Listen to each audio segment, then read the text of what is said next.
Hello, F2 Fan 5000 here, although today it's FE Fan 5000, and we're going to talk about predictions for the upcoming 2026 Formula E World Championship, although they call it the 2025 to 2026, which I don't know, I don't want that mouthful. Now, it's a bit hard to predict Formula E. I'll talk about that later, but I want to talk about the things that we do know. As the good thing about Formula E, there are regular driver transfers every season, every year. There's none of this nonsense about 5-year contracts and all that. So there's usually new teams and a couple, like new drivers at new teams, as well as a couple of new drivers. Not many new drivers this year. Joel Eriksson and Pepe Marti is probably the most interesting one, I would say. So I've had a look at last year, the Formula E season, and it's clear to see in terms of drivers, the in-form driver is Nick Cassidy. Okay, Nick Cassidy is the in-form driver, and it's almost hard to believe that he doesn't have a championship in Formula E. He seems more than capable. He seems ready, and I would say that maybe 2026 is the year. However, he's changing teams. He's going to the new Citroën team, and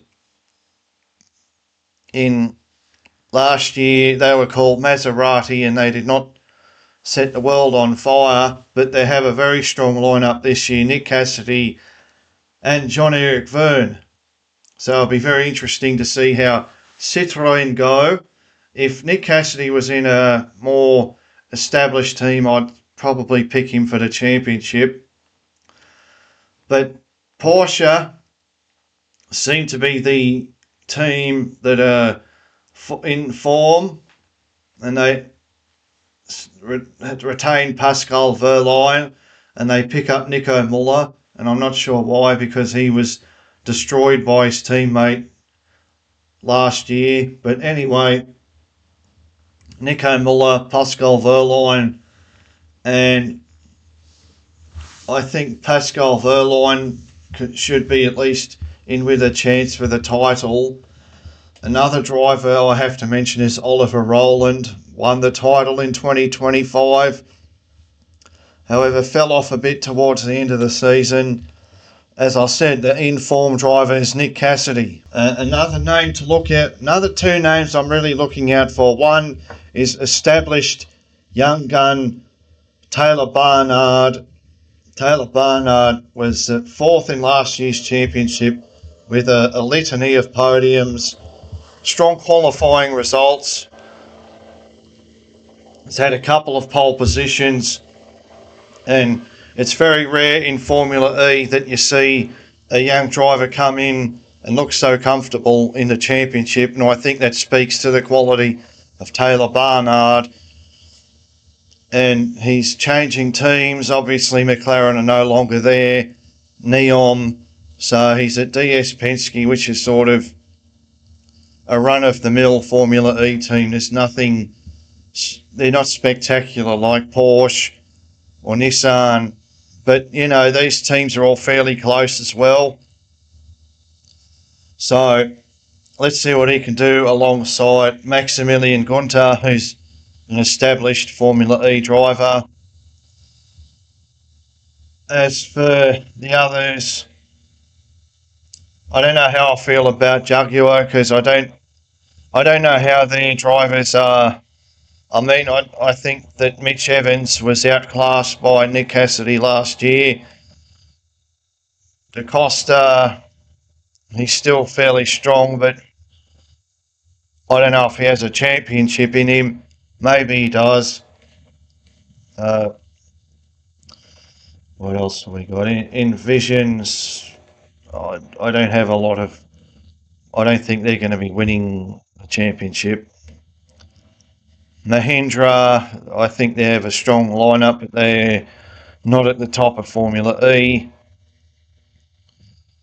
Citroen. Yeah, Andretti. See, I want to talk about Andretti. They've got Jake Dennis, who's known and loved by the team and won a championship with them, but they've fallen off since 2023. And alongside Dennis is highly rated Felipe Drugovich.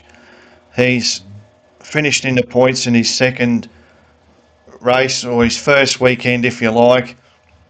Very good performance to come in and, finish in the points in your first weekend in Formula E. Like Taylor Barnard, he looks like the sort of driver that's going to take to the series fairly quickly. It'll be interesting to watch Felipe against Jake Dennis to see how he stacks up. And I talked about Porsche before. Lola Apt Yamaha, that's probably the weakest team in Formula E. They were by far the weakest team last year. Despite having Lucas Di Grassi, he was able to get a podium, and highly rated young driver Zane Maloney was not able to get a single point the whole season. Very disappointing for Apt and for Zane, but the thing is, he's back again. You'd expect he's going to go even better this time around. And then it comes to Cupra. That's another interesting one.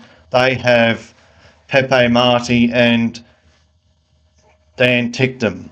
Dan Ticktum struggled when he first joined Formula E, but last year was a breakout season, and he's finished 11th with a podium and a win on top of that. So very good, and he's had a pole position as well. And we knew that Dan Ticktum is a talented driver. It's just taken him time to settle down in this Formula E series. As for Pepe Marti, I just feel like there were other drivers in Formula 2 in 2025 who are more suited to Formula E, such as Gabriele Mini, who topped the rookie test. I think, considering the very slim chances that he might have of getting into Formula One anytime soon, he'd be a better fit for this team rather than Pepe Marti. And from what I've heard, Mini's not even going to be in Formula 2 next season. Pepe Marti's completely new to Formula E. Obviously, he can follow in the footsteps of a Barnard and just take off, but it doesn't. But he more than likely will go the way of someone like Maloney, Ticktum, Deruvala, and struggle, which I know is a shame. But I think it doesn't mean that he will. He might do okay, but Cooper are not the best team either. They do have the Porsche power unit, powertrain, whatever you call it, the battery, but they're not the best team. We saw David Beckman get chewed up and spat out last year.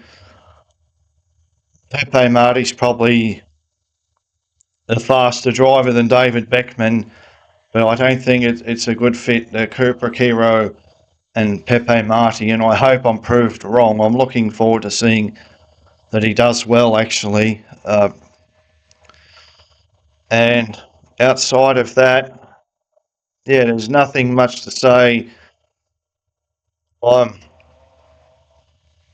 In Vision, I'm not really inspired by their lineup, and they haven't really been a fast team over the past couple of years. And the thing about Formula E, a lot of these teams are very close, as I said before, and a lot of the wins, how you do, can be circumstantial. And to me, that's not a good thing, but that's just how it is, right? So, can be decided by, you hit a bump and then there's a power surge or a power spike, and you get disqualified, or after the race there's penalties applied, or during the race when they have those Formula E pit stops where they recharge the car and then the safety car comes out. It all changes everything. Or you go for the attack mode and maybe you didn't do it fully on the line and you don't get the attack mode and you've lost a bunch of places and it takes you out of the points. This sort of complicated, almost snakes and ladders style racing is why most rookies in the series struggle, but also it makes it very hard to predict, and doesn't always 100% reflect the quality of the driver.